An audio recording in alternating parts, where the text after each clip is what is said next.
All right, I didn't quite realize there was no video lecture on the Kant ethics until recently.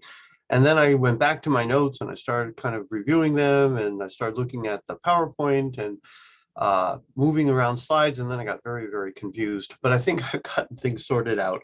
So I have reposted the notes and I think they're cleaner and they read a little more, they flow a little bit better now, at least that's my hope. And I'm also now going to record a lecture on the PowerPoint presentation on Immanuel Kant's ethics. And so, having said that, let me share my screen. Share. All right. So in this course, we're looking at ethics, of course, but we're looking at Kant, and Kant is the only representative of deontological ethics that we will be looking at in this course, right? If I expanded the ethics section, I might include other individuals, but for our purposes this semester, we're just looking at Immanuel Kant and his idea of ethics as duty. Kant believes that duty is the fundamental concept in ethics, and duties and rights seem to be correlative, or at least they're related to one another. But for Kant, at least, he thinks that duties are more fundamental than rights. And we'll talk about that a little bit going forward. All right. So ethics, Kant's ethics in brief. As a brief overview and summation, the key concept for Kantian ethics is the notion of the categorical imperative. Now, categorical means applying to everything in the category. If I say I categorically deny the charges against me, that means I deny them without exception. Each and every one of the charges, without any exception, that's a categorical denial, meaning everything. Right? Imperative, of course, is we know this from our session on grammar. It's a command, right? An imperative is a command. So a categorical imperative would be a command or a requirement that applies to all moral agents. So this is Kant's term for the moral law. By this phrase, he implies that moral duties is an obligation that applies to all moral agents without exception. The intuition here is that we are all duty bound to do the right thing at all times, all places, and all situations. There are no moral holidays, right? The purge notwithstanding, there are no moral holidays for Kant. So we're always required to do our duty. We're always required to do the right thing. But how do we know what the right thing to do is? Well, Kant provides us with various formulations of the categorical imperative to help us out. And we're going to look at 3 of his formulations. Now, these formulations of the categorical imperative were not meant to be understood as separate individual duties, but rather as different articulations of a single moral duty, the categorical imperative. Some Kant scholars have argued whether that's appropriate to regard them this way or to regard them as, in fact, separate. We don't have to worry about that in this course, but it was Kant's understanding that he was articulating our moral duty, our single moral duty, in 3 separate ways. The first one, and we'll look in more detail on this in a bit, this is just foreshadowing of where we're going. Kant says the right thing to do is always to act in such a way that you could will the maxim of your act to become a universal law. And this is the requirement of universalizability. In other words, you have to act in a way that everyone else could act, or you could will them to act. So if I were to use my action as a way of generating a principle, it would have to be in principle possible for everyone to follow that law, that maxim. If it's not possible for everyone to follow that maxim, then what I'm contemplating is not universalizable, and therefore I know it to be wrong or a violation of the moral law. The second formulation for Kant is always act in such a way that you treat humanity, whether in your own person or in the person of another, as an end in itself and never merely as a means. Again, we're going to talk more about this in detail, but notice I should have mentioned this in the first formulation. I'll mention it here in the second formulation. Notice it is an imperative, right? He's saying always act. You must do. He's telling you what to do, or rather he would say morality is telling us what to do.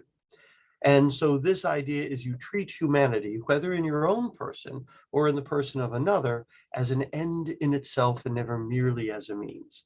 Again, the idea here is that it is always wrong to use people as if they were devices, as if they were tools, as if they were instruments. We have to respect their dignity. We have to respect their personhood. Kant is using the idea of person in a moral sense to one's own person. A person is a thing of infinite value. We'll talk about this in a bit, but he's using the term person in a technical and in a moral sense.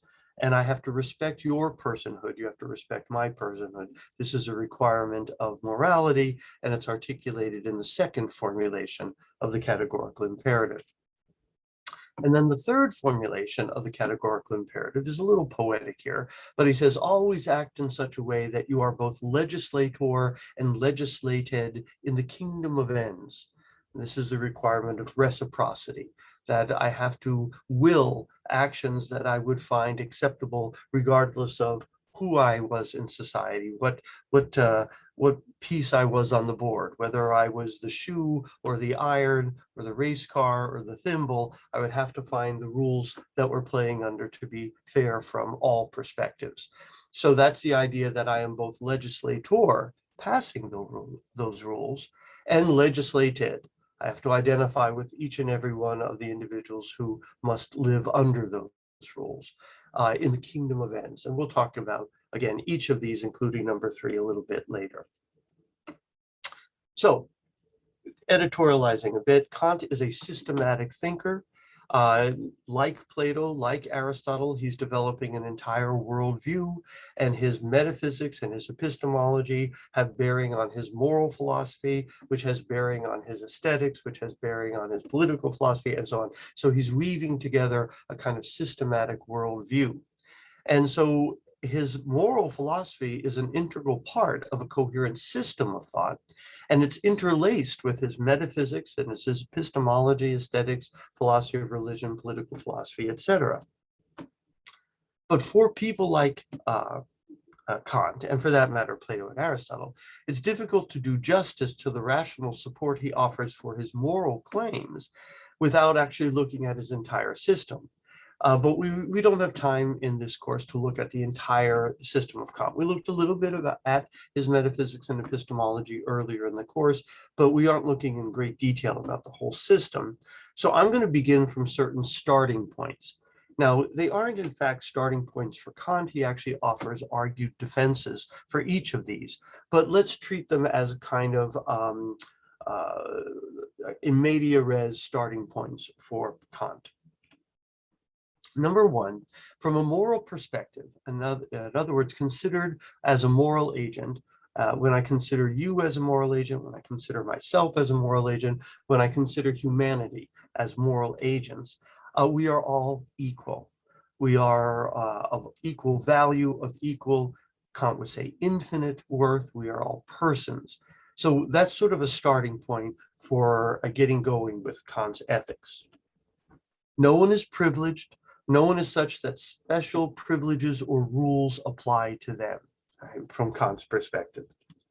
Now, from that, it almost immediately follows that, that if we are all equal, and if rationality requires that we treat like cases alike, then from a moral perspective, the same moral rules that apply to me must be the same moral rules that apply to you. The same moral rights that apply to me must be the same moral rights that apply to you. The same moral duties that apply to me must be the same moral duties that apply to you.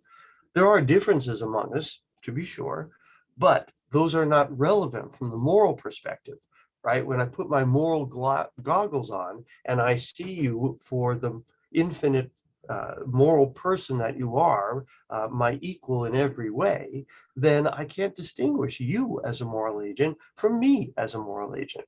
And therefore the same moral rules must apply. So we see from this very early vantage point, the idea that morality must be a kind of categorical imperative, a requirement that applies to all people equally.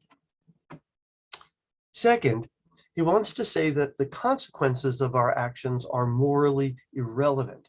So Kant is an anti-consequentialist. He doesn't think the consequences of our actions have any moral bearing whatsoever.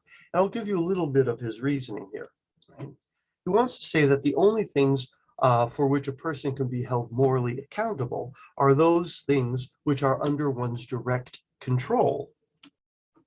However, he points out that the consequences of our actions are not under our direct control. Now, we might do certain actions expecting good consequences, or maybe even expecting bad consequences, but we can't actually assure that our actions will have the consequences we intend, right? So we don't have direct control over the consequences of our actions. Now, what Kant is saying in the first bullet there is that, but you only hold me responsible for those things that are under my control. No one holds me responsible for the damage that Hurricane Sandy did in New York City. Nobody holds me accountable for that. Why? I didn't have control over Hurricane Sandy. And it would be silly to blame me for that, or for that matter, praise me for other behavior that I had no control over. The only thing that makes sense to praise me for or blame me for are those things that are under my control. The only thing that makes sense to hold me responsible for are those things which are under my control. But then bullet 2 says, but the consequences of my actions are not under my control. Therefore, it doesn't make sense to praise me or to blame me for the consequences of my actions. Therefore, we cannot be held morally responsible for the consequences of our actions. But then that leads us to our third sort of starting point, which is our will, Kant claims, is completely under our own control, usually, at least for healthy adults. Now, he's not talking about individuals who are suffering from pathologies. He's not talking about children prior to the age of reason or that sort of thing. But for mature, healthy adults, what we will is completely under our control. Thus, he claims, our will is the only basis for the moral evaluation of our actions. So I can evaluate your actions as moral or immoral, but not based on the consequences of those actions, but rather based on the will that went behind those actions. What did you will? Thus, Kant famously claims that nothing can possibly be conceived in the world or even out of it, which can be called good without qualification, except a good will.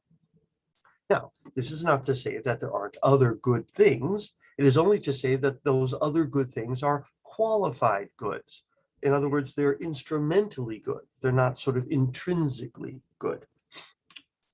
People can have various virtues, like Aristotle talked about certain virtues, courage, resoluteness, etc., but not be good people. In order for a person to be morally good, he or she must have a good will. A person can have various natural and social advantages like wealth, health, intellect, or virtues such as courage, discipline, friendliness, without being a good person. Well, think of a healthy, wealthy, intelligent, courageous, disciplined, and friendly murderer. We wouldn't say such an individual is good. Did they have certain qualities which under other circumstances we might deem good? Yes. But in this case, we don't deem them good. They're qualified goods. And in this case, they aren't a good at all because they're possessed by an individual who does not have a good will, who has an evil will. Excuse me. Therefore, that's what Kant means, that the only thing that can be called good without qualification is a good will. So we're going to, again, start from these positions. Number one, that from a moral perspective, we are all equal. Number two, the consequences of our actions are morally irrelevant and cannot form the basis for moral evaluations of goodness or badness. And finally, that our will is the only basis for moral evaluations of our actions. So we see that he's very, very different than the consequentialists we were looking at a while back. Now, like Aristotle, Kant makes a distinction between theoretical, or what he calls at points pure reason, and practical reason, reason used to guide practice, using reason in the put to the service of being action guiding.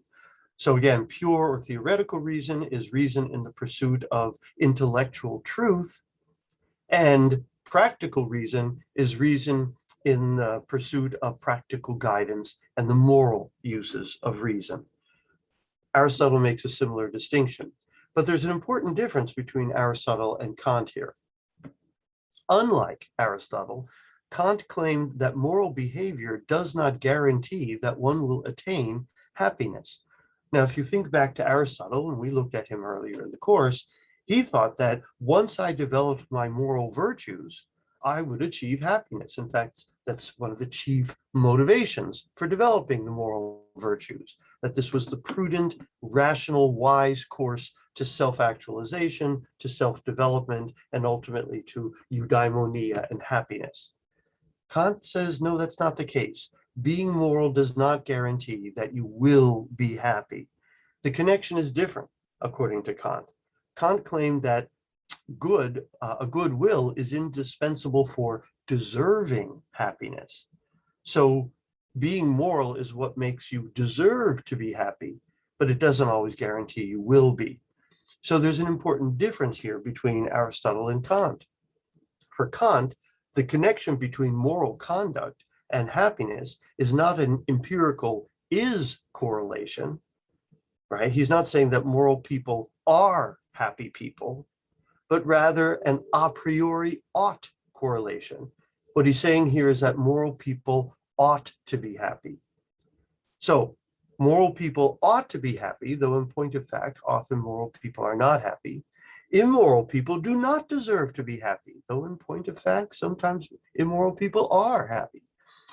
Because being moral doesn't guarantee that you're going to be happiness. It's simply the condition that of deserving happiness. Moral people deserve happiness in proportion to their moral worth. Also notice that not only is this a difference between Kant and Aristotle, this serves as part of Kant's critique of utilitarianism. Utilitarianism would say that we have a moral responsibility to increase everybody's happiness as much as possible, and we ought to decrease suffering and increase happiness for everyone. And Kant would say, really? Are we supposed to increase the happiness of murderers? Are we supposed to increase the happiness of child abusers? Are we supposed to increase the happiness of sex offenders? Clearly not. These people do not deserve to be happy. And to give them happiness is a violation of our moral duty. It's not a moral requirement. In fact, it's quite the opposite. It's a violation of our moral duty. This is Kant's criticism of the hedonist utilitarians that we looked at earlier. All right, so much turns on this notion of the good will, right? Again, Kant says nothing can be called good without qualification except the good will. So we need to spend a little time unpacking what precisely is a good will, according to Kant.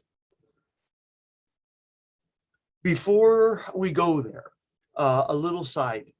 The aside here is Kant's notion that ought implies can. Now, he means by that the logical relationship of implication, right? If I say A implies B, that means that if A is true, B must be true. That is the notion of implication. To say one statement implies another.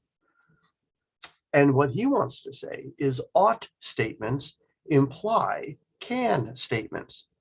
Again, what does that mean? Well, he means that if the sentence, he ought to tell the truth, is true, then the sentence, he can tell the truth, must also be true, because the ought sentence implies the can sentence. Again, it makes no sense to say he ought to tell the truth if in fact he can't tell the truth. That would be an absurd demand, right? To demand that someone do what they absolutely cannot do. Notice it's absurd to demand that people levitate. I say, you ought to levitate. Well, of course, it is not the case that you ought to levitate. Why? Because you can't, right? It is a violation of, physics or what have you, right? So to require of someone that they do that which they are incapable of doing is an absurd demand. Now, if morality is not an absurd demand, and if saying you ought to be moral is not an absurd demand, then the only way that it fails to meet an absurd demand is if we presume the can sentence is true, that you can be moral. Thus, he thinks the ought implies the can. If the ought sentence is true, the can sentence is true. If I am morally certain that the ought sentence is true, then I can be equally morally certain that the can sentence is true. So that's what he means by ought implies can. But certain things follow from that. This line of reasoning, ought implies can, leads Kant to believe that morality requires presuming the existence of human free will, presuming the existence of a divine arbiter of justice, or God, and presuming the existence of an afterlife and an immortal soul of some sort. Now, these are metaphysical concepts necessitated or presumed by practical reason, but inaccessible to pure or theoretical reason. What do I mean by that? Well, I'll unpack this a bit. Again, he says, nothing is good. Oh, what did I do here? Well, remember I said that I was, sorry. Remember I said that I was moving slides around?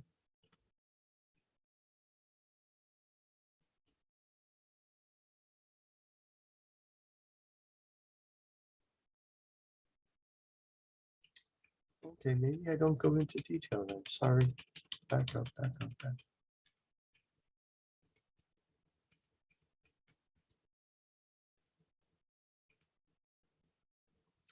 I'll just talk this through. I thought I had actually detailed slides on this, but apparently I don't. So notice, to say he ought to tell the truth presumes that he has free will, that the past does not determine his current behavior, and that he's come to this point after whatever has gone on in his past, but now he can choose to either tell the truth or to lie, and that lies within his power. To say he ought presumes that he can, right? So that's why he thinks moral obligations like tell the truth, don't murder, don't steal, give to charity, these sorts of things, presume human free will. Otherwise, morality is an absurd affair. Likewise, he thinks that people ought to be rewarded according to their proportional moral worth. But that doesn't happen in this life. Therefore, there must be a divine arbiter of justice to make sure that that ought can happen, that people can be rewarded proportional to their moral worth, and that requires a divine arbiter of justice or God. Likewise, he thinks we have a moral responsibility to perfect our will, to be perfect, to avoid immorality, and to be perfectly moral. But we know that that doesn't happen in this life, that even the most moral among us fall short of perfect morality. Therefore, we must presume, says Kant, an afterlife where we continue to perfect our will, and that presumes an immortal soul. Now, these are metaphysical claims, God, free will, and immortal soul. But if you recall from when we looked at Kant's metaphysics and his epistemology, what Kant says is that when we get very clear at the limits of knowledge and the limits of pure reason, theoretical reason, pure reason and theoretical reason is limited to the realm of human experience, the phenomenal realm. It must say absolutely mute on metaphysical realities. It has no ability to know or even to speculate about metaphysical realities. Theoretical reason has nothing to say about the nature of God, free will, or immortal souls. Not yes, not no, nothing.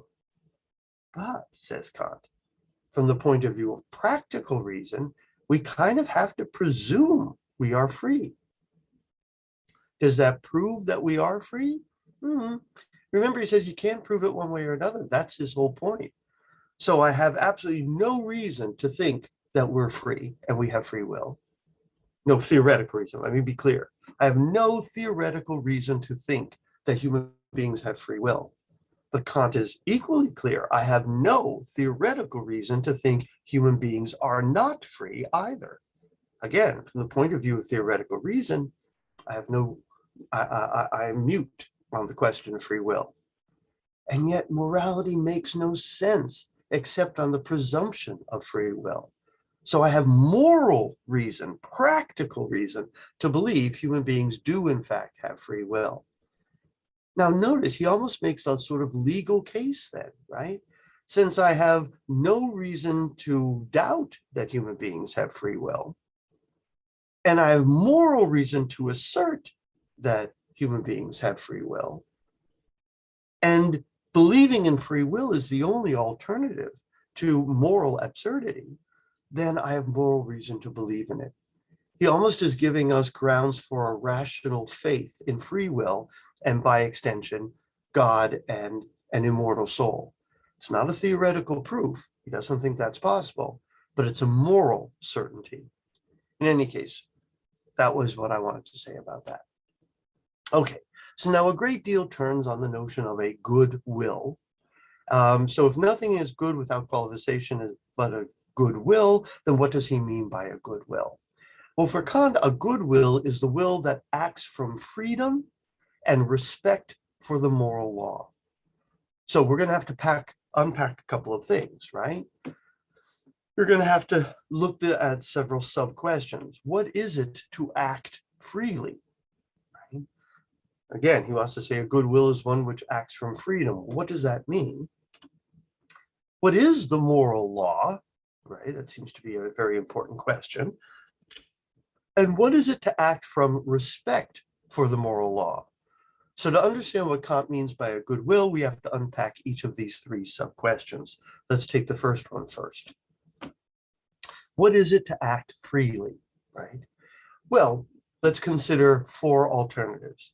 To do anything one wants, or to live according to a law legislated by someone or something else, or to live according to no law whatsoever, or to live a law that one gives oneself freely. Well, perhaps you've skipped ahead and you know that Kant thinks the correct answer is number 4, but let's look at why numbers 1, 2, and 3 don't work. Number 1, to live and by doing anything you want.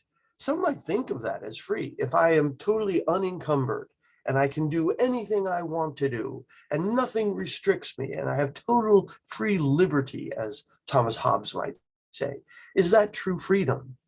Kant wants to say no. And why is that? Because even if I'm free to do whatever I want, I wasn't free to choose my wants.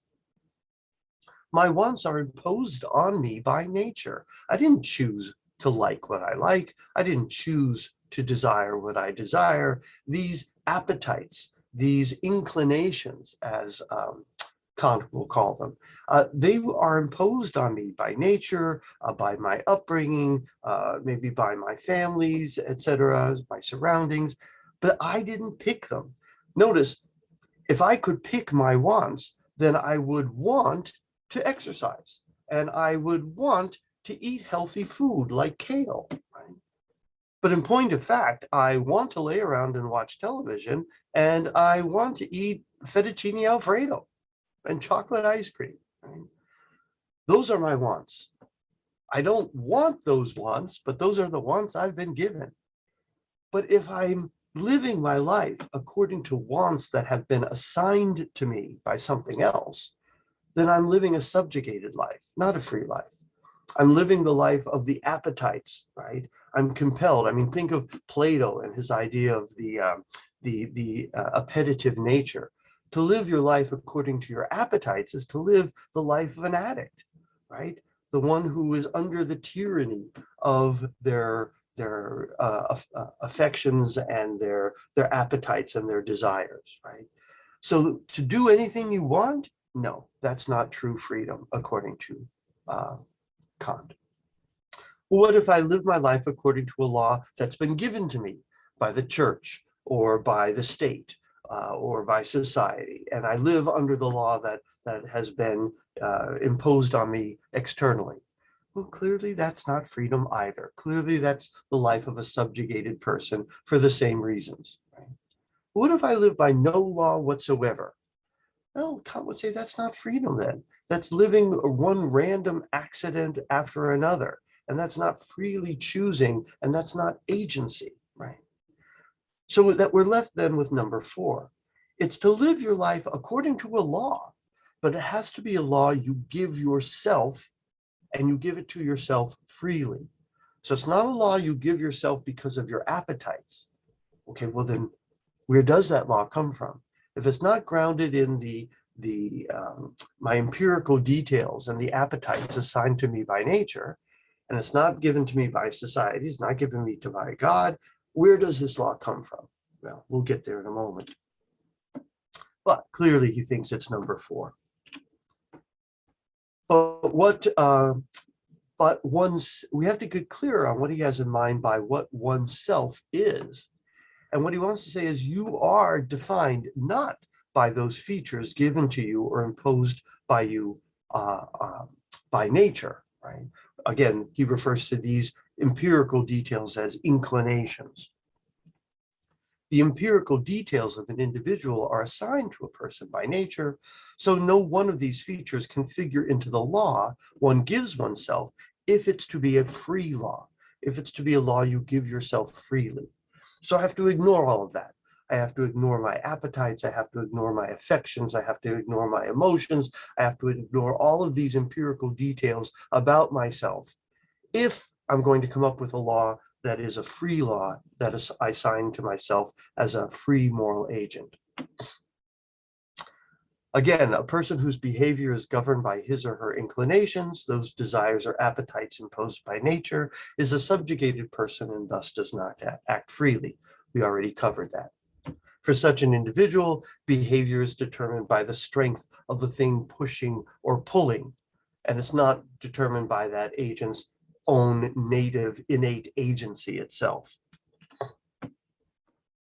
So the law you freely give yourself cannot have its source in desire or emotion.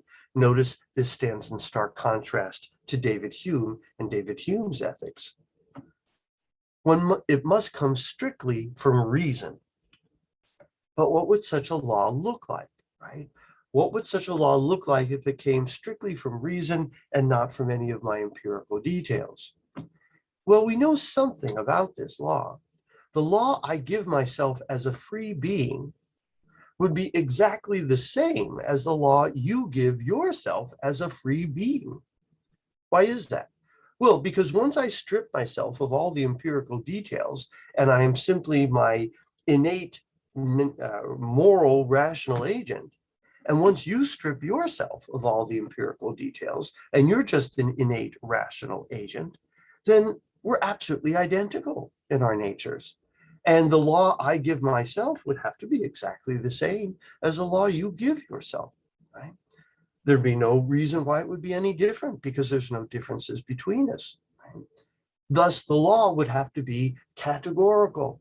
It applies to all moral agents, all times, all places, irrespective of empirical details or situations or history, etc. Remember, when acting freely and not from personal inclinations, from the point of view of personal freedom, there are no relevant differences among agents, which would make one choose a law that another agent would not. There'd be no reason to select one law over, for us to select different laws, right? The law I give myself as a moral agent will be precisely the same as the law you give yourself as a moral agent. That is when all the empirical inclination gets purged. And thus, universalizable moral categorical imperative law is just such a universal non-empirical law. So we see then that the moral law, the universal categorical imperative, is just such an impersonal, universal and categorical law that we are looking for when we're looking for that law to give ourselves freely. Remember that from the moral point of view, there are no relevant differences among agents, which would make one choose something that the other would not. We've already mentioned that. From the moral point of view, where we are all equal, there are no relevant differences among agents, which would make one choose something the other would not, nor moral duties, rights, or privileges for one moral agent that did not extend to all moral agents. So again, from the point of view of morality, from the point of view of rationality, and from the point of view of freedom, we are all equal, and the same moral duties, the same moral rights, the same moral privileges, the same moral values apply to all moral agents equally. Again, when I'm wearing my moral goggles, I can't pick myself out of a crowd, right? So if I put my moral goggles on and you show me a picture of moral agents, they all look identical. And I don't know which one of those is me because all I'm seeing is moral agent, moral agent, moral agent, moral agent. Now, are there empirical differences among moral agents? Yes, of course, right? Some moral agents are taller, some moral agents are shorter, some moral agents are older, some moral agents are younger, right? There's all kinds of differences in age and in gender and in sexual orientation and ethno background and economic status. I mean, yes, there's all kinds of differences, but none of that's relevant from the moral perspective, according to Kant. And all of that disappears when I put on my moral goggles, according to Kant. So I know myself to be following a freely chosen law when I follow a law that I could will not only for myself, but for all other moral agents. So if you think back to when we first looked at the first formulation of the categorical imperative, always act in such a way that you could will the maximum of your action a universal law, here's where this is coming from, right? And notice if Kant is right about this, then moral action, action in accord with the categorical imperative, and particularly the first formulation of the categorical imperative, but we can just leave it at categorical imperative. Moral action is the most free action. And if Kant's right about this, immoral action is not free. It might be voluntary, that's a different question, but it's not free because I'm acting under some inclination. I'm acting under the tyranny of some desire, some impulse, some addiction, but some external force. I'm not acting according to a law that I've given myself freely, according to Kant. Oh, and also I know that not only is this an act I would will for myself, I know that it's an act they would will for themselves when acting and willing freely, right? Because we're all willing the same law from the point of view of, from the moral point of view.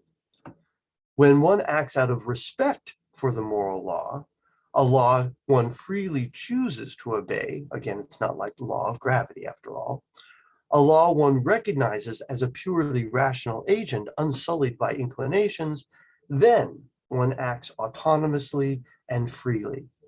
So remember, he says, the good will is the will which acts from freedom and from respect for the moral law. Moral law and right action. Kant distinguishes between two kinds of imperatives, categorical imperatives and hypothetical imperatives. And we touched on the difference between categorical and hypothetical imperatives a bit in our notes on Hume, but now we're going to revisit that, right? A hypothetical imperative, let's take that one first, would be an if imperative, right? It applies to some people sometimes under certain circumstances. If you want to go to law school, then take the LSAT. So the imperative, take the LSAT. Does that apply to all people, all times, all places? No. It only applies to those who satisfy the antecedent of the conditional. If you want to go to law school, then take the LSAT. Doesn't apply to everybody, just applies to some under certain circumstances. But what Kant is pointing out, and we've talked about this already in this presentation, is that morality doesn't work that way. It's not like do the right thing if. No, there's no if about it. You always have to do the right thing. You never get a day off from morality. So do the right thing is not a hypothetical imperative. It's a categorical imperative. It applies to all times, all places, without exception. So who should do the right thing? Everybody. When should they do the right thing? All the time. In what circumstances should they do the right thing? All circumstances. So again, Kant acknowledges the difference between categorical and hypothetical imperatives, but he says it's a mistake to think that morality is a hypothetical imperative or even a set of hypothetical imperatives. It's not. Hypothetical imperatives are practical imperatives, like if you want to go to law school, then, right? So that's something you know as a matter of practice, as a matter of living in the world, and you know this through empirical investigation. But that's not the nature of categorical imperatives. Again, hypothetical imperatives are of the form if X, then do Y. Do Y is the imperative part, but you don't get to the imperative part until you discharge the first half, which is the if X part. Very often, hypothetical imperatives are of the form if you want X, then do Y. If you want to go to law school, then take the LSAT. If you want to lose weight, then cut down on fatty foods, this sort of thing. Now, remember that David Hume believed that reason could only provide us with hypothetical imperatives. It could only tell us what to do once we told reason what we wanted. Again, this is what led him to that very famous phrase of his, reason is and ought only be the slave of the passions, and never can pretend to any other office than to serve or obey them. But Kant is here disagreeing with you on yet another point, right? Kant disagrees. Practical reason reveals to us a categorical imperative, which we can freely choose to obey irrespective of our passions. Hypothetical imperatives are empirical. They're learned through observation. They're discovered through experience. They apply to some people sometimes under certain circumstances. For instance, take the LSAT, etc. The moral law is categorical. It applies to all people, all times, under all circumstances.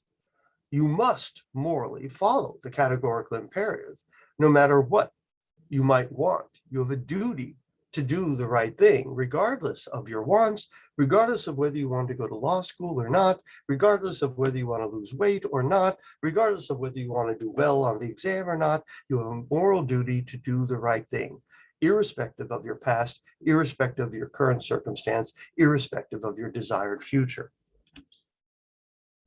And thus, the categorical imperative, according to Kant, is a priori. It's independent of experience.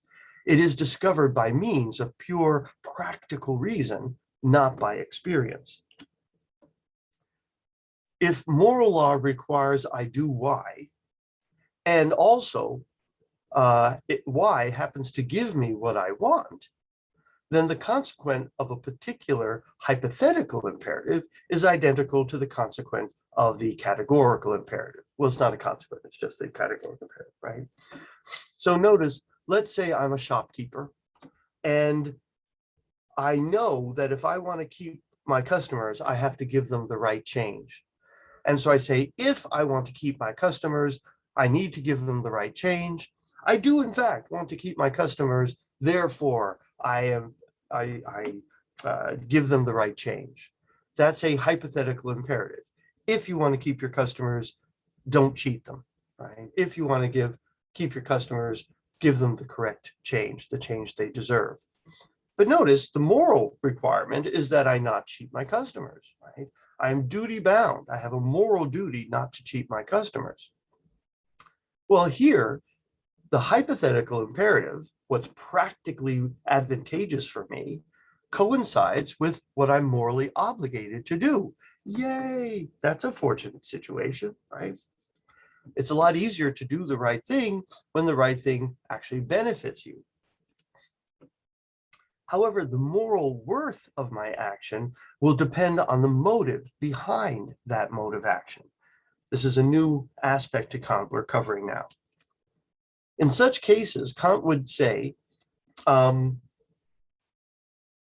would say, demonstrate that the moral worth of an action depends on the motive behind the action and not the action itself. So one might ask, did she do the right thing? Did her action conform to the categorical imperative? Right, that's one question. Right? Did her actions conform to morality? Did her actions conform to her duty? And the answer might be yes, she did the right thing. All right. Okay. Yes, she gave her customers the right change. She did the right thing. And that's one question. And yay for her because she did the right thing. But that's not the only question one might ask when evaluating the morality of that behavior. Did she act that way because she was motivated to do her moral duty, irrespective of her wants? That's a deeper question. That's speaking to her motivations, not simply did her action conform to morality, but what motivated that moral action? Only if it's the case that she did the action because it was the right thing to do, that her moral motivation was to do her duty, that's when her action has moral worth, says Kant. So if she was doing the right thing simply because it happened to benefit her, well, we can't say she did anything wrong. She did the right thing, but we wouldn't say her action has any moral worth. Her motivation was selfish. It wasn't moral. And so if she did the right thing based on selfish motives, then we can't say her action has any moral worth. Now, for Kant, it's very hard, if not impossible, to know what our motives are in doing something, especially if our moral duty is also doing something we want to do. Nevertheless, there is an important moral difference between doing the right thing for selfish gain and doing the right thing because one believes it to be one's duty. So a person can act rightly, that is, a person can act in accord with the moral law. But if the act was motivated by selfish or emotional factors, the action has no moral worth. So I want to make those distinctions. One question is whether the action conformed to the moral law. A separate and more important question for Kant is whether the action carried with it moral worth. So while we cannot say that a person acted wrongly when they selfishly did what happens to be in accord with moral duty, neither can we say that that person acted in a morally admirable way, that their action had moral worth.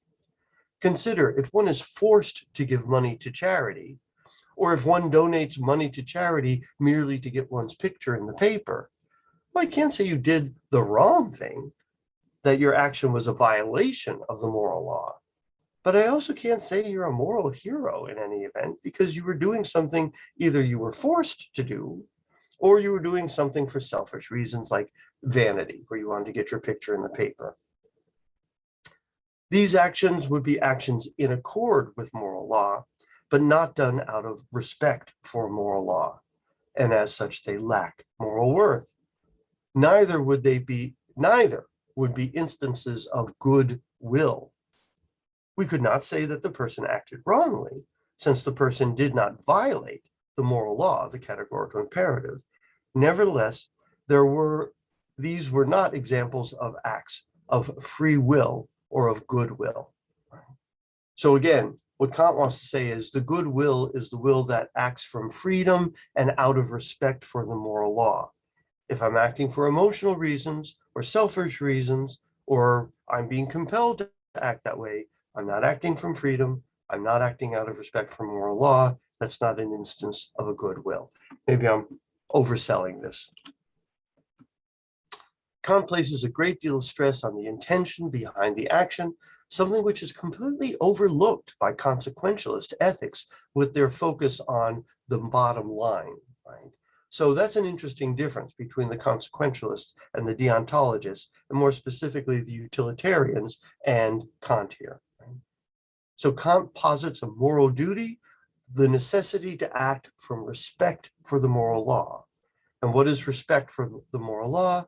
A person who has respect from the moral law is to be moved to act because one sees it to be one's duty.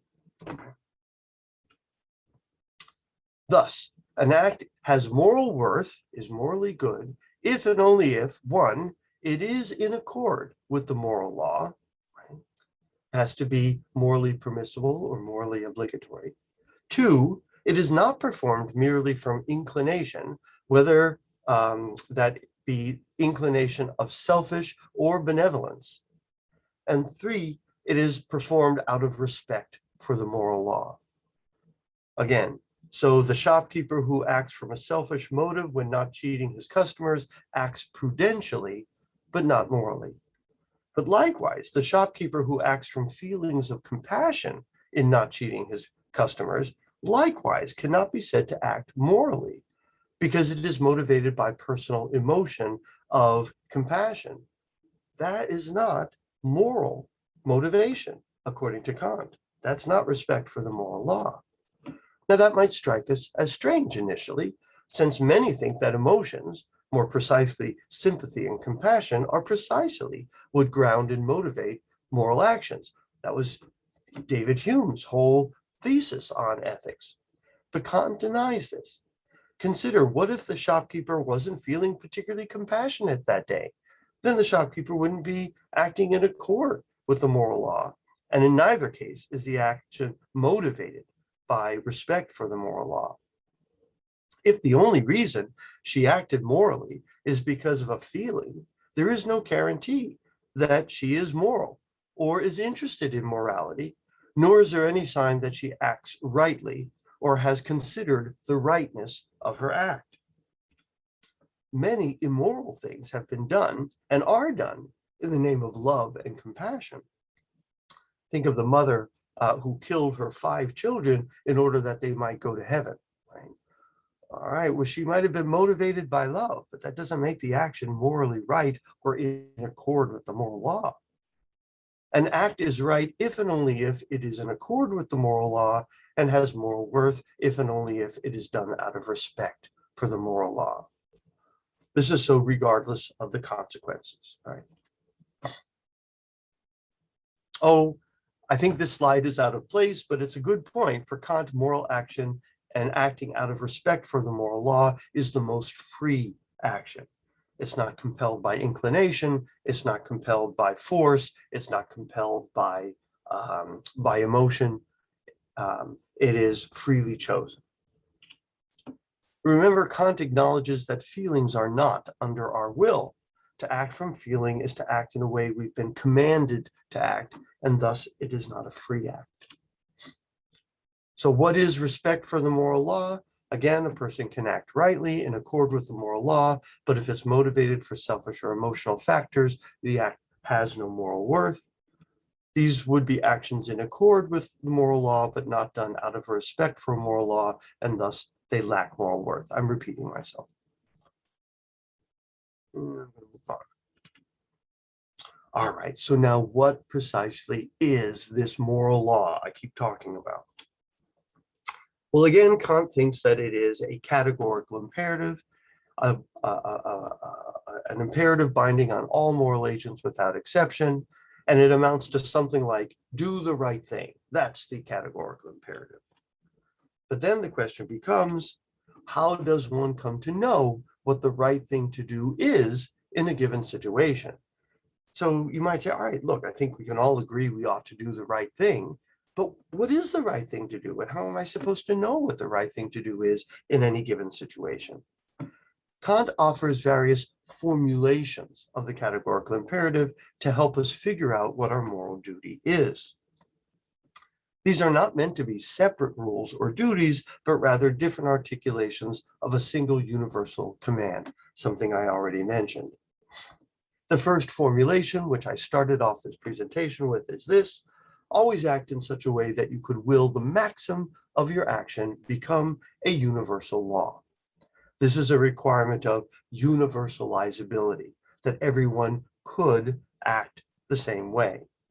Now, what does Kant have in mind here? Well, there's 2 different ways of understanding this requirement or this formulation. The first way I refer to as the Kant light way. And this is a fairly intuitive understanding. It's like what your mother would say to you when she would say, what if everybody did that? You wouldn't like that, would you? Well, then you shouldn't do it either.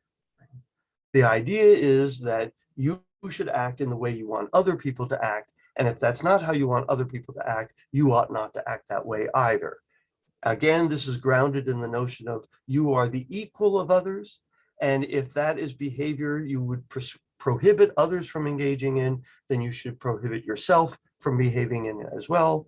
On the other hand, if that's how you expect other people to behave, then you should expect it of yourself.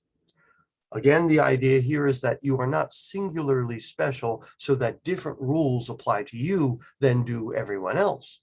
So when acting out of respect for the moral law, from the moral point of view, you see yourself as the equal among equals, and you will for yourself only those actions that you would will others to do as well. There is some similarity here between this reading of Kant and the golden rule coming from the Gospels, right? However, the golden rule, and for those who may not be familiar, the golden rule says, do unto others as you would have others do unto you. Well, there's a certain similarity between what Kant has in mind here and the commandment, do unto others as you would have others do unto you. I think there's an important difference, though, to be perfectly honest, because the commandment, do unto others, is a call to ministry. You have to go out and do. You can't just sit home and do unto others, right? What Kant seems to be saying is something like this: don't do to others what you wouldn't want others to do to you, or something like that, right? So you can kind of follow that commandment simply by staying home and watching television and leaving everybody else alone. You can't follow the golden rule by staying home and watching television and leaving everybody else alone. Again, the idea here is not merely that you would, but there's a different way of understanding what Kant has in mind here in the first formulation. So what I just now covered was what I call the Kant light way. But there's another way of understanding it, which is the understanding it as involving a logical contradiction. So this is a tighter way, almost a more technical way of understanding the first formulation. Now, the idea here is not merely that you wouldn't want the maxim of your action to be a universal law, but that you literally couldn't even imagine the maxim of your action a universal law. That universalizing certain maxims inevitably leads to a contradiction of will, a kind of logical contradiction. Now, what does Kant have in mind in this tighter understanding here? Well, again, I guess I don't elaborate on it. I'm just going to talk you through it. And I think in the notes it's there, right? But imagine that the day a particular assignment is due, you don't have that assignment. And you don't want to suffer the consequences of a lower grade because you've missed that assignment and you're going to be turning it in late and that sort of stuff. And so to avoid the negative consequences of a bad grade for turning in late work, you can conceive of this elaborate deception where you're going to tell me a falsehood. You're going to lie to me in order to avoid these negative consequences, right? And so you're going to tell me that you have the assignment, but that your computer crashed and you couldn't retrieve the document, and that's why you can't turn it into me. None of this is true. This is just an elaborate, very craftily considered false story that you're going to avoid, right? Because I've never heard that, right?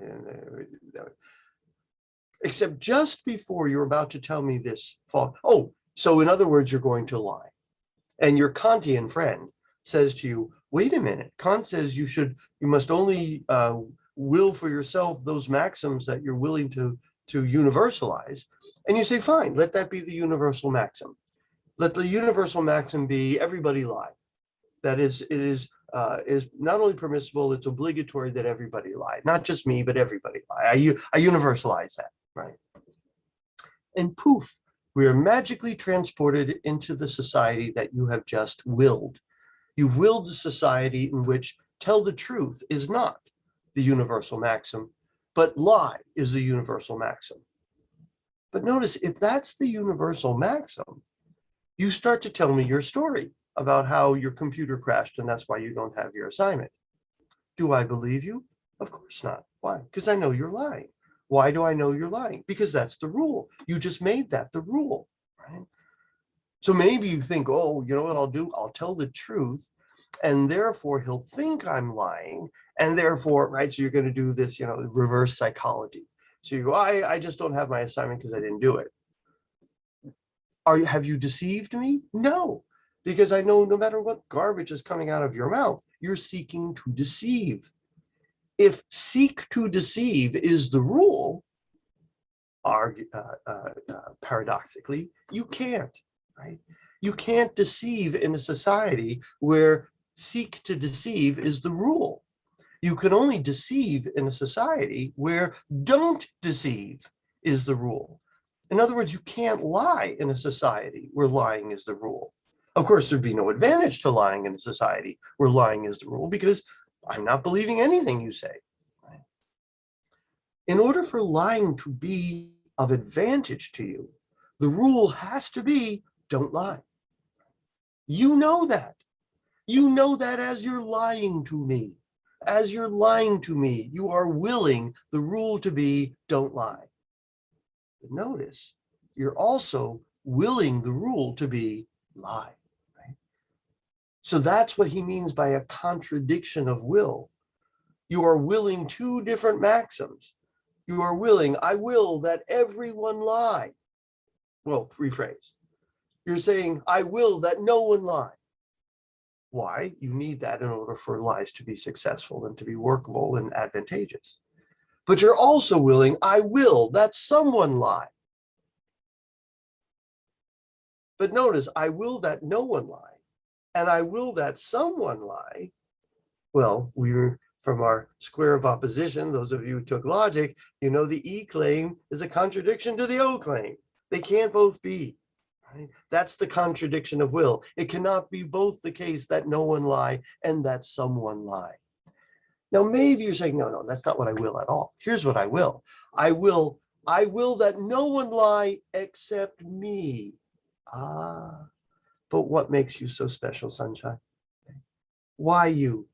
Why does a special exception exist for you that doesn't exist for everyone? There's no rational grounds to pick you out as having that special status. So again, it's an irrational move on your part to try to universalize that maxim, right? Therefore, you enter into a contradiction of will. You are willing that tell the truth is the rule while you're lying. Maybe that's a little abstract, but think of it this way. Say you're considering cheating on an exam, right? And you want to cheat on an exam so that you get a better grade than you otherwise would get, right? And your Kantian friend, who's a real pain in your butt by this point, your Kantian friend says, wait a minute, would you will that a universal law? Would you will that everybody cheat? And you say, sure, fine, let that be the rule. Let that be the rule, everybody can cheat. And poof, you're magically transported to that society where cheating is the rule. What's the average GPA in that society? 4.0. What does a 4.0 GPA mean? What's the value of a 4.0 GPA in that society? Nothing. What's the point of cheating in that society? There isn't any.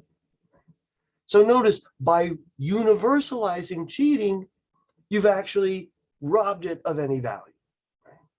Cheating only has value in societies where the rule is don't. In other words, as you're cheating, you want the rule to be don't cheat. As you're cheating, you know the rule is don't cheat. You're counting on the rule being don't cheat, or else cheating has no purpose. Cheating serves no practical value.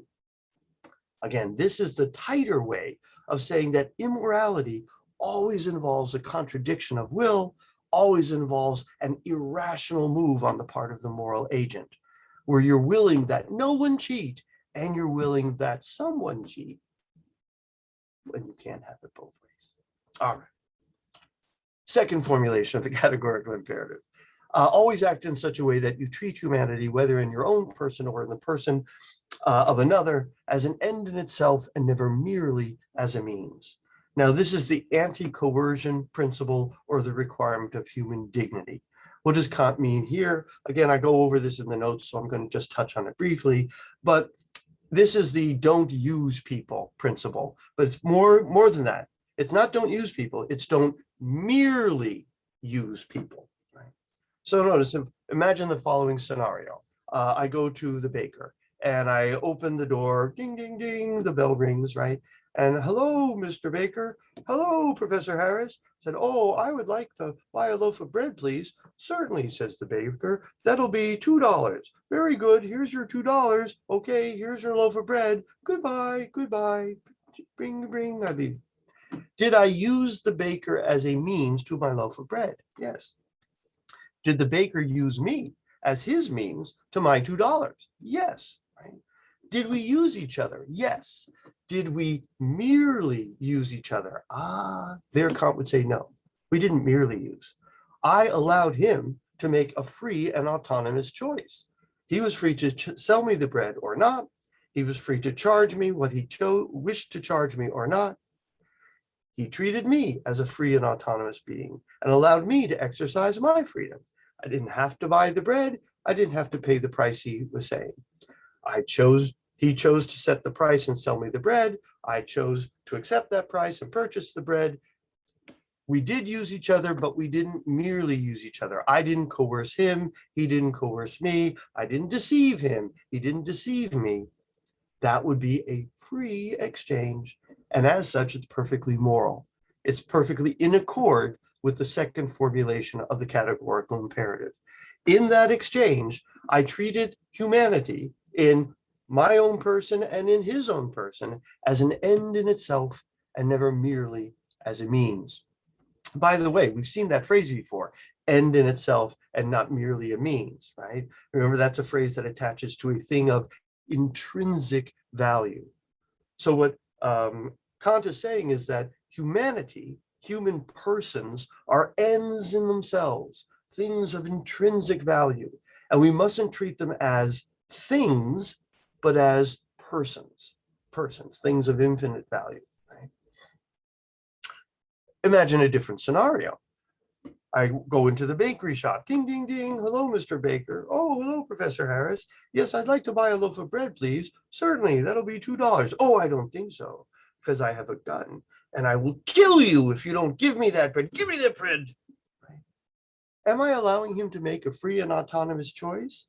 Well, it looks like I'm doing everything in my power to prevent him from exercising his free will and making a free and autonomous choice. Here I'm using force and the threat of force to force him to do my will, regardless of what he would freely choose to do. That is a violation of the second formulation of the categorical imperative. That is a violation of the moral law. That is evil. And that is wrong, says Kant. That's coercion. But notice, imagine this. Imagine I say, oh, Mr. Baker, my wife and children are at home and they're starving and I don't have any money. Won't you please give me a loaf of bread? I can't pay for it. Won't you please give it to me? And he says, oh, yes, Professor Harris, I'm so sorry you're down on your luck. Here's your loaf of bread. Right? But it's all a lie. I have lots of money. I don't have a wife or kids. Have I allowed him to freely make a choice? No. Here, I've not used force to coerce him to do my will. I've used deception to coerce him to do my will. That is equally a violation of the second formulation of the categorical imperative. That is equally a violation of the moral law. That is equally evil. So coercion is evil, whether it's done through force or deception, and I mustn't use him. In that case, I'm not treating him as a person. I'm treating him like a thing, like a device, like he's a bread machine. Twist his arm and bread comes out. Right? But that's not to treat his humanity as an end in itself, but it's rather to treat his humanity as merely a means. That's what the second formulation is trying to guard against. Again, for Kant, there are two types of beings, persons and things. Persons have infinite worth, while things have finite worth and a price and can be bought or sold. The second formulation of the categorical imperative is based on this distinction between persons and things. And he's using the notion of person in a technical way here, a moral technical way. Right? Kant is not saying never treat another as a means, rather never treat human beings merely as means. We use people differently for various purposes, and this can be perfectly moral. This is what is meant by a free exchange. One cannot and does not will to be treated as a thing however. Thus, it is immoral to will that any other moral agent be treated as a thing.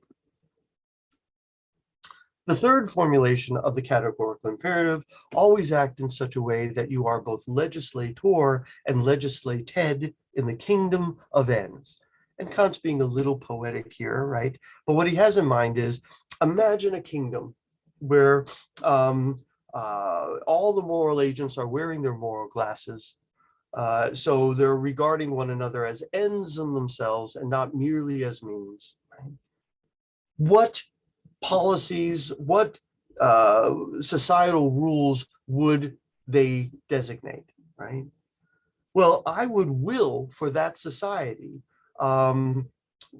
policies and social policies, etc., rules that would be fair from everybody's perspective. Not whether you're rich or whether you're poor, whether you're old, whether you're young, whether you're healthy or whether you're ill, from all perspectives, they would be deemed fair.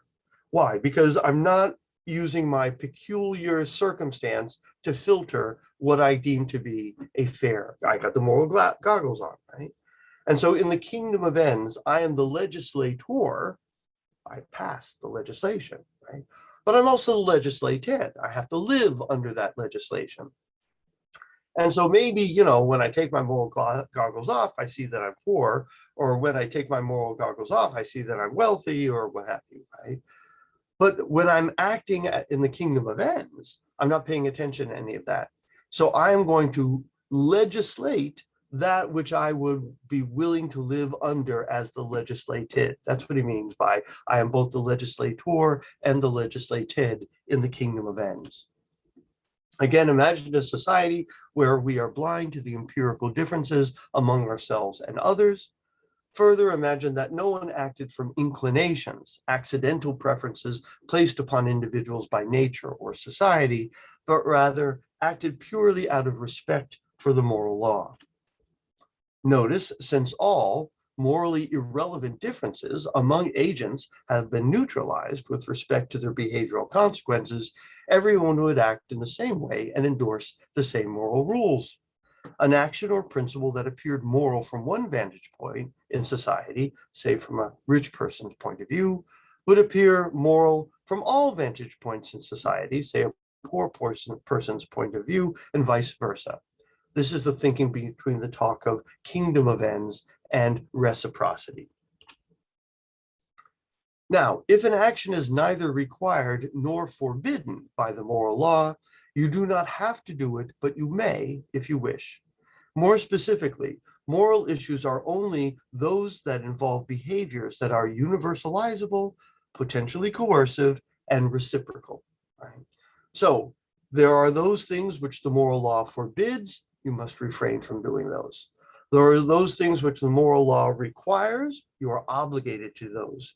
And then there are those things which the moral law permits. You may do them, but you don't need to if you don't wish to.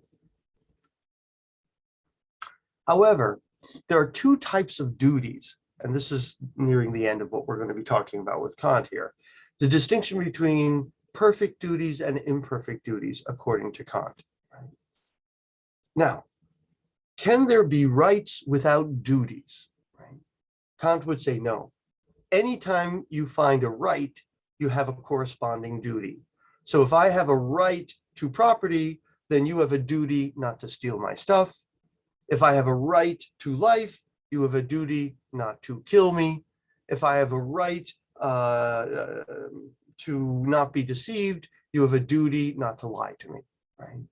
So rights always correspond to duties. Duties are a central concept to morality, according to Kant.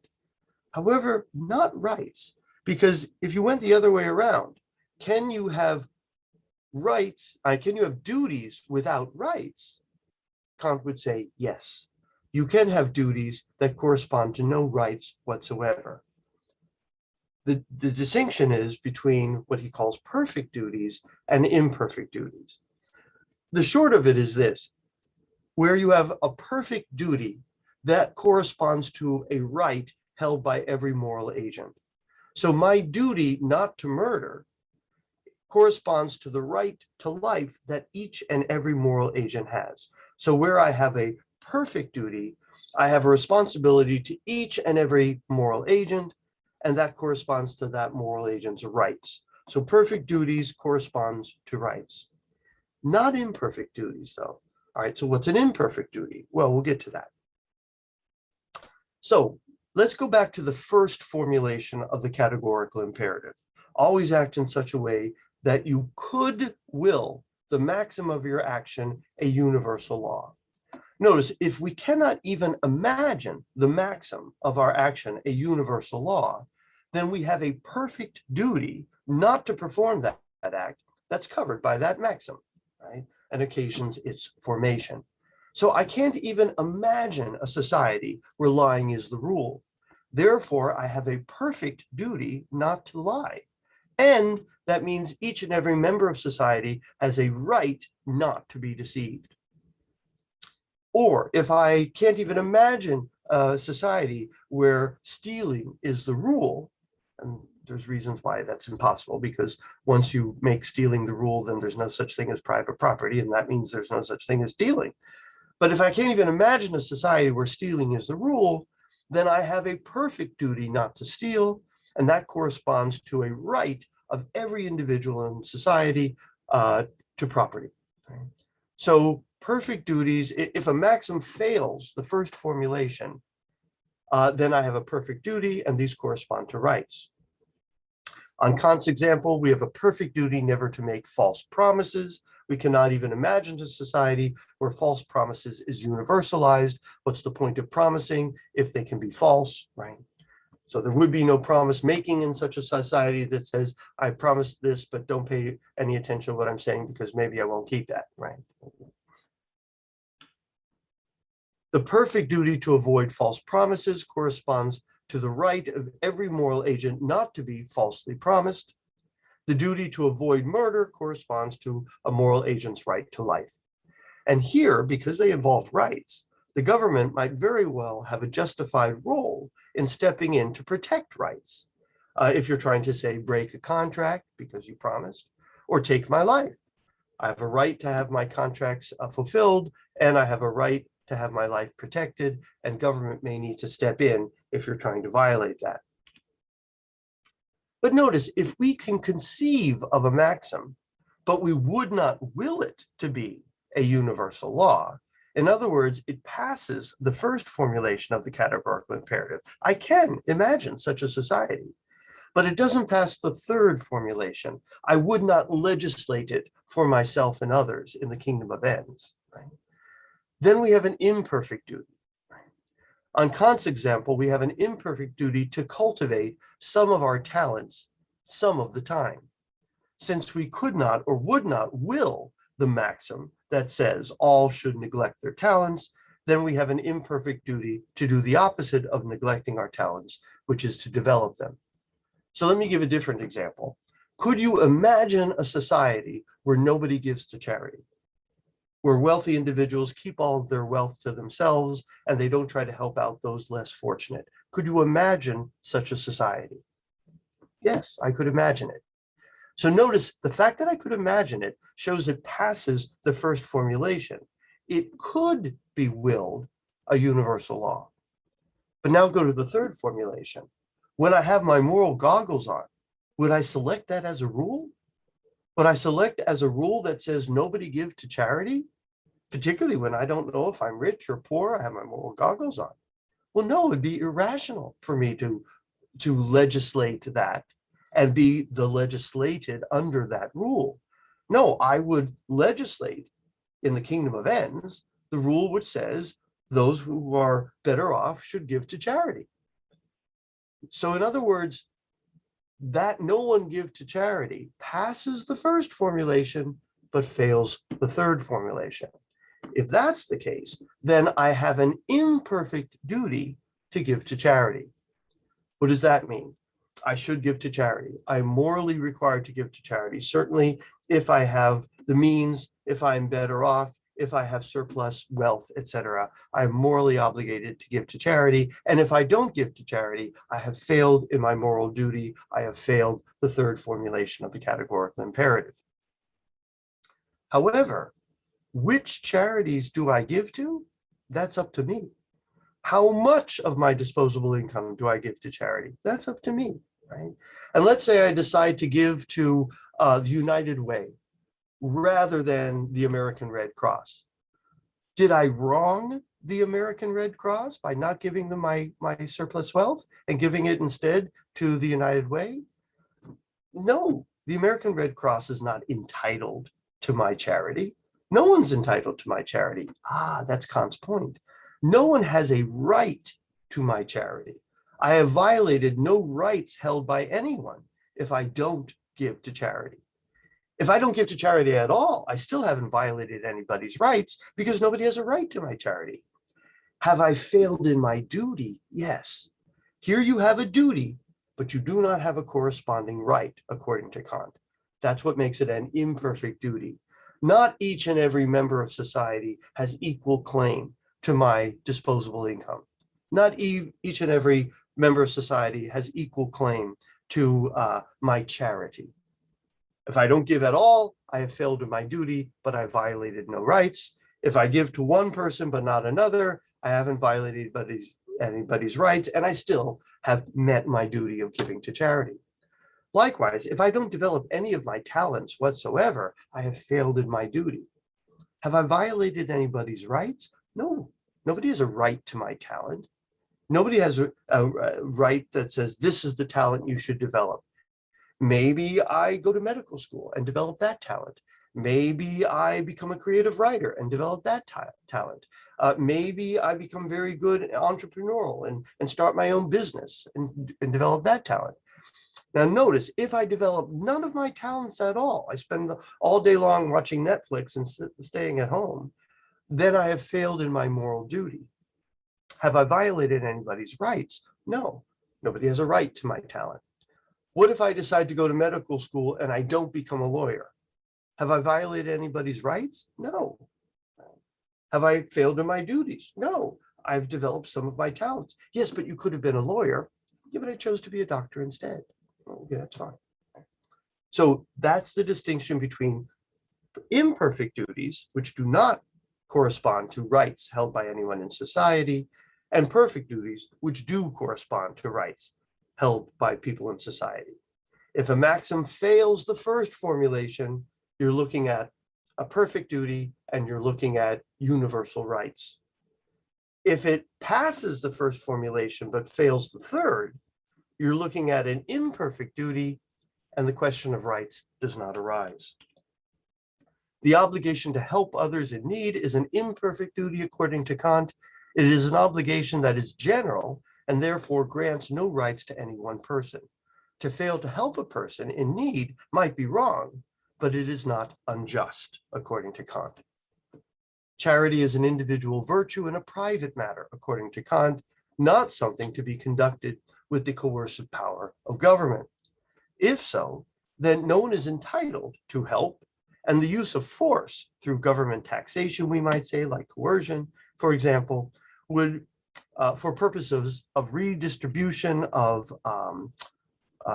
wealth, etc., may seem an illegitimate overstepping of government, a confusion of two different kinds of obligations, perfect duties and imperfect duties. Quick review then, the categorical imperative, this is Kant's term for the moral law. By this phrase, it implies moral duties is an obligation binding on all moral agents without exception.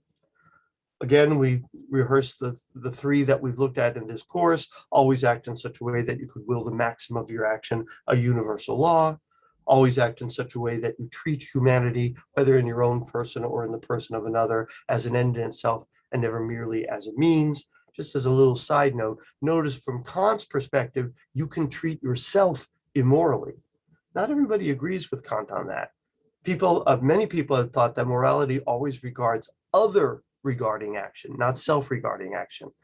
For Kant, he wants to say, no, you can violate morality by mistreating yourself. by not treating the humanity in your own person with dignity and respect.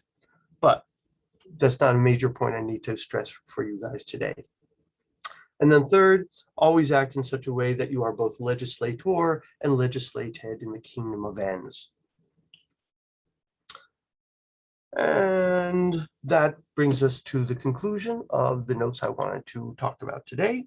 I hope this was helpful to you. I hope it nicely dovetails with the notes that you have. Naturally, if you have any questions, you know how to get in touch with me. And I wish you a pleasant rest of your day or evening or whenever you happen to be watching this.